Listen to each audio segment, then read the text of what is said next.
तन्मे मनः शिवसंकल्पवस्तु सर्वे भवन्तु सुखिनः। मैं एक संकेत करना उचित समझता हूँ, सावधान। नरसिंह राव जी के शासनकाल में रामालय ट्रस्ट की संरचना हुई। मेरे अतिरिक्त मान्य शंकराचार्यों की भावना के अनुसार उस ट्रस्ट की संरचना हुई थी। नरसिंह राव के हाथ को मजबूत करने की भावना से और अयोध्या में मंदिर मस्जिद दोनों के निर्माण की भावना से उस न्यास को जन्म दिया गया था। बड़े चाव भाव से मान्य अन्य शंकराचार्यों ने, वैष्णवाचार्यों ने हस्ताक्षर किया। मैंने इस पवित्र पीठ को, अपने वंश को, भारत को, आचार्य परंपरा को कलंकित न करने की भावना से विवेकपूर्वक हस्ताक्षर नहीं किया। उसके फलस्वरूप हस्ताक्षर करने वाले महानुभावों में मुख्य माने जाने वाले शंकराचार्य की भावना के अनुसार प्रयाग में कुंभ के अवसर पर रात्रि के 12 बजे अयोध्या के संत कहे जाने वाले वैष्णव ज्ञानदास जी के एक शिष्य को वैष्णव तिलक मिटाकर पुरी के शंकराचार्य के पद पर अभिषिक्त किया गया। तब से अब तक मेरे अपहरण करने का, मुझे मरवाने का जितना भी प्रयास हो सकता है सब किया गया। मैं असत्य सहिष्णु नहीं हूँ, लेकिन देश की छवि विकृत न हो इसलिए यातनाओं को अब तक धैर्यपूर्वक सहा है। यहाँ तक हुआ है, आपको सुनकर आश्चर्य होगा, उन दिनों मेरे पास केवल स्वामी निर्विकल्पानंद सरस्वती जी सचिव ही हुआ करते थे। जब मैं पूरी ट्रेन में बैठा होता, यात्रा की भावना से ट्रेन चलने के पूर्व जो 2-4 सज्जन मुझे पहुंचाने आते, मेरे सचिव जी प्लेटफॉर्म पर उनसे बात करते। 10-15 मिनट की सीमा में ही उस आतंकवादी के व्यक्ति आकर घूंसा दिखाते, आंख दिखाते और मारने के लिए उद्यत होते। इतनी यातना में शंकराचार्य के पद पर प्रतिष्ठित होने पर सह चुका हूँ। एक बार उस व्यक्ति ने आसाम के मुख्यमंत्री को पुरी में लाकर कहलवाया कि असली शंकराचार्य हैं। यहाँ का शासन तंत्र मूकदर्शी होकर अंदर से समर्थन देकर इस अन्याय को सहता रहा। कुछ दिन पहले आसाम के मुख्यमंत्री को मथुरा में लाकर स्वयं को उस व्यक्ति ने शंकराचार्य के रूप में ख्यापित किया। यदि आप सत्य के पक्षधर हैं तो रोने लगेंगे। मैं घटना का वर्णन करता हूँ। प्रयाग कुंभ की बात है।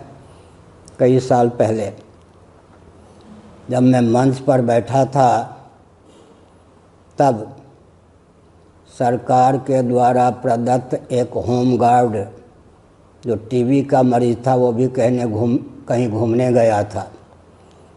लेकिन वह व्यक्ति सरकारी लगभग 25 पुलिसमैन को लेकर द्वार के बाहर आकर बोलने लगा, माँ बहन की गाली देते हुए कि जूता मारते हुए इसे मेरे पास लाओ, 10,000 पुरस्कार, 20,000 पुरस्कार, 50,000 पुरस्कार लो।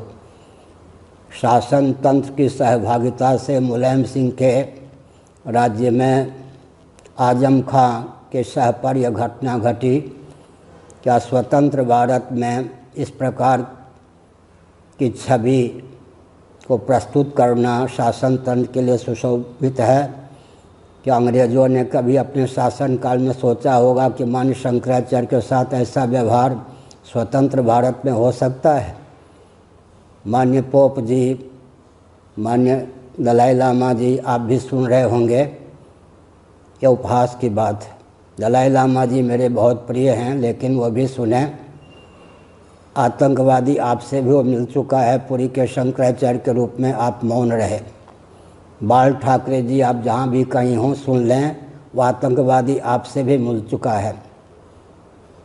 गुजरात के केशु भाई पूर्व मुख्यमंत्री सुन लें, आप भी उसे प्रश्रय दे चुके हैं।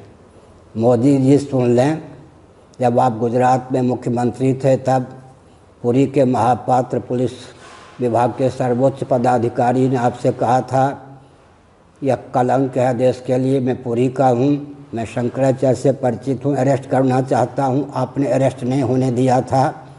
ये भी आपको स्मरण होना चाहिए।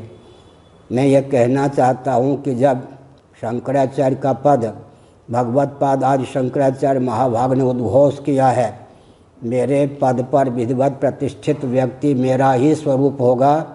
श्वेता स्वतर उपनिषद को उन्होंने उद्धृत किया, यथा देवे तथा गुरु।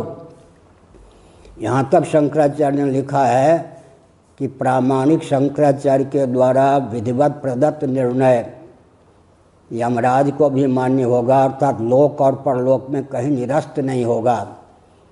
इस प्रकार अधिकार प्राप्त शंकराचार्य की दुर्दशा स्वतंत्र भारत में है और मुख्यमंत्री जी पूर्व वर्तमान, प्रधानमंत्री जी पूर्व वर्तमान बहुत चाव भाव से इस अन्याय को सहन कर रहे हैं, जनता भी सहन कर रही है। शंकराचार्य पद पर हूँ, संन्यास लेते समय प्रतिज्ञा की जाती है कि मैं सबको अभयदान देकर संन्यास ग्रहण कर रहा हूँ, लेकिन इस प्रकार की अन्याय सहिष्णुता उचित नहीं है।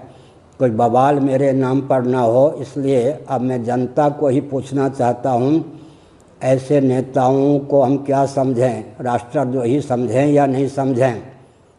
और आदित्यनाथ योगी जी, आपको मालूम नहीं है, ऐसी बात तो नहीं, आपके शासनकाल में यह दुर्व्यवहार हो रहा है। उस व्यक्ति ने मथुरा जिला में गोवर्धन के समीप गोवर्धन पीठ बना रखा है, पुरी में भी उसका एक आश्रम है। इसका अर्थ यही है कि पुरी के शंकराचार्य क्योंकि किसी राजनीतिक दल और राजनेता की दास्ता नहीं पालते, तो उनको चक्रव्यूह में जैसे अभिमन्यु को फंसा कर मारा गया था, उस प्रकार यातना देने का प्रकल्प चल रहा है। लेकिन मुझे मुस्कान भी है और एक विचित्र दृश्य मेरे सामने है। मैं स्वप्न में भी न अपनी प्रशंसा सुनना पसंद करता हूँ न करता हूँ, लेकिन आपकी जानकारी के लिए मैं कहना चाहता हूँ, विश्व बैंक की सारी गुत्थियों को सुलझाने वाला यह पद है। मैं ये नहीं कहता कि मैंने सुलझाया है।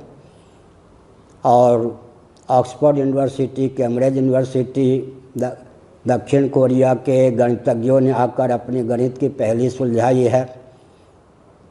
विज्ञान पर भी मेरा ग्रंथ है। हर विषय पर अगर किसी क्रिश्चियन तंत्र को, मुस्लिम तंत्र को, कम्युनिस्ट तंत्र को इस प्रकार का व्यक्तित्व प्राप्त होता तो वे नृत्य करते। लेकिन मैं आर्य परंपरा से हूँ, परंपरा से ब्राह्मण हूँ। मेरे पूर्वज सदा से ब्राह्मण और भारतीय ही रहे हैं। ऐसी स्थिति में इस देश को मैं क्या कहूँ, इस देश में मैंने जन्म लिया है कि एक शंकराचार्य को इतनी यातना दी जा रही है और नरसिंह राव के समय से लेकर अब तक के प्रधानमंत्री जानते हुए भी सह रहे हैं। इसी प्रकार उत्तर प्रदेश को मैं क्या कहूँ, श्री रामकृष्ण की जन्मभूमि में इस प्रकार के आतंकवादी जन्म लेकर उपद्रव कर रहा है और वहाँ के मुख्यमंत्री सह रहे हैं। मैं क्या, देखिए, मुझे भगवान शिव के द्वारा बुरा न मानिए, रोचक भयानक न मानिए, तीसरा नेत्र भी प्राप्त है। तो मैं क्या इन नेताओं को और आतंकवादियों को भस्म करने के लिए तीसरे नेत्र का उपयोग करूं? शंकराचार्य शिवस्वरूप होते हैं और ऐसा नहीं कि चुनाव की प्रक्रिया से मैं शंकराचार्य बना हूं। सच्ची बात यह है कि जब मैं सन 70 में पदयात्रा करते हुए नैमिषारण्य से यहाँ आया था, किसी प्रकार यहाँ के शंकराचार्य जी के द्वारा उपेक्षित हुआ। उस समय जो थे मान्य शंकराचार्य, तो यहाँ जो आदि शंकराचार्य की मूर्ति प्रतिष्ठित है, मैंने रोते हुए कहा कि ये आपका मठ है, यहाँ क्या हो रहा है? उनकी वाणी मुझे सुनाई पड़ी, वो आज इस मठ में प्रतिष्ठित है मूर्ति के रूप में। मैं तुम्हें शंकराचार्य के पद पर प्रतिष्ठित करता हूँ। जिनकी यह गद्दी है, जिन्होंने 4 आमनाय पीठों की उद्भावना की, उन्हीं के द्वारा मैं शंकराचार्य के पद पर प्रतिष्ठित किया गया हूँ। मैं दुर्बल नहीं हूँ। मेरी दुर्बलता इतनी है कि मैं भारत में रहता हूँ और हिंदुओं का धर्मगुरु हूँ। जिन हिंदुओं को होश नहीं है कि वो अपने दायित्व का निर्वाह करें, इससे अधिक मैं क्या कह सकता हूँ। यहाँ के मुख्यमंत्री को मैं क्या कहूँ, जो आसाम के मुख्यमंत्री ने आकर कहा पुरी के शंकराचार्य असली ये हैं। मैं मथुरा के कलेक्टर को क्या कहूँ, जो मथुरा में आकर के वही आसाम के मुख्यमंत्री ने कहा है कि असली शंकराचार्य हैं, शंकराचार्य के रूप में ख्यापित किया गया। उचित तो ये हो कि आसाम के मुख्यमंत्री को वेरी हथकड़ी के साथ जेल में डाला जाए। उचित तो ये हो कि उड़ीसा के मुख्यमंत्री से पूछा जाए कि आपके राज्य में इस प्रकार का अन्याय क्यों हुआ। और उचित तो यह है कि कलेक्टर जो मथुरा का है उसे भी जेल में डाला जाए। मुझे बहुत कष्ट है, मेरे बहुत लाडले प्यारे मोदी जी भी हैं, अमित शाह जी भी हैं, लेकिन मैंने इसी मठ में और यहाँ तक कि शिवराज सिंह चौहान के सामने उज्जैन कुंभ में 1 घंटे तक कहा था कि अराजकता का दमन कीजिए। दोनों मुस्कुराते रहे। इस प्रकार की अन्याय सहिष्णुता, उस समय ये भाजपा के अध्यक्ष से आज गृह मंत्री हैं, जब गृह मंत्री अन्याय सहिष्णु हैं। और ये जो शिवराज सिंह चौहान, इसने कुंभ में इतनी सुविधा दी, इतना संरक्षण उसको दिया, इसका मतलब कुंभ में उस व्यक्ति को ख्यापित किया जाता है शंकराचार्य के रूप में, सारी सुविधा दी जाती है। योजनाबद्ध ढंग से पुरी के शंकराचार्य को नष्ट करने का, अपहृत करने का, अपमानित करने का जो प्रयास चल रहा है, अब भगवान शिव को ही मैं सौंपता हूँ। हरिहर की यह गद्दी है कि आप ही न्याय करें। भारत में तो मुझ जैसे व्यक्ति को न्याय मिलना संभव नहीं है। एक बार मैंने सोचा भारत को छोड़ दूं, फिर हुआ कि नहीं, रणछोड़ बनना ठीक नहीं। तुम्हारे पूर्वज यहाँ रहे हैं, जितना भी अपमान हो भारत में ही रहना है, बाहर नहीं जाना है। और मैं एक संकेत कर दूं, अडवाणी जी आप जीवित हैं अभी, आपको लज्जा का अनुभव नहीं होता।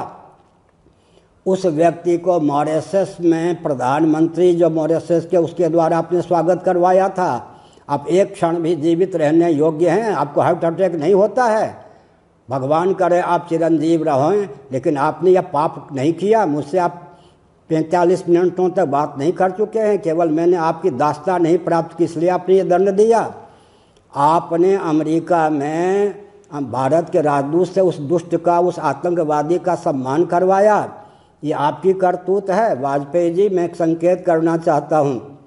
एक महिला आयोग के चेयरमैन ने कहा था कि जब पुरी के शंकराचार्य, वही अराजक तत्व, ये बोल रहे हैं कि भारत में अल्पसंख्यक सुरक्षित नहीं हैं, तो प्रधानमंत्री जी आप क्या कर रहे हैं, ये उठाया था प्रश्न। बाद में पोप जी अब नहीं रहे, उन्होंने प्रश्न उठाया था। वाजपेयी डर के मारे चले गए पोप जी से क्षमा मांगने, लेकिन उनके मुँह से यह नहीं निकला कि आतंकवादी अराजक तत्व है। नरसिंह राव से लेकर अब तक के प्रधानमंत्रियों ने उस आतंकवादी को पाला है। मैं यही कहना चाहता हूँ, क्या मैं भारत छोड़ दूँ या शरीर छोड़ दूँ? मुझे न्याय जब भारत में नहीं मिल रहा है, जबकि मैं सर्वोच्च न्यायाधीश के पद पर हूँ, तो मैं क्या करूँ? या तीसरा नेत्र खोल करके फिर भारत में जैसा शासन तंत्र होना चाहिए उसके लिए संघर्ष के बिगुल बजाऊँ? नारायण, सबका भला हो।